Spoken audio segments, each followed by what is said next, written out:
Bir mo'min bor, jim turishni yaxshi ko'radi.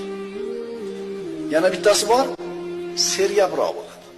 Yana bir odam bor, jamoat ichida odamlar bilan birga bo'lishni xohlaydi.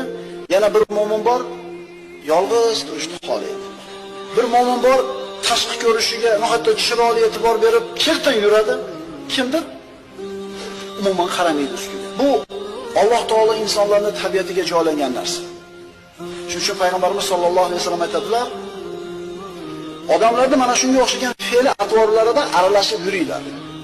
Aytyapmiz, bu sergap, bu kamgap, bu qaysar, bu injiq, bu yolg'iz turishni xohlaydi, bu jamoat ichida turishni xohlaydi. Bu narsalarda bir-birimizni kechirib, avqul yashashimiz kerak. Odamlarning fe'l atvorlarida aralashib yashanglar, ammo amallarda ularga xilof ish tutinglar. Ya'ni gunoh, ma'siyatga kirsa, aralashib ketavermanglar, ajralinglar, gunoh qilmanglar degan.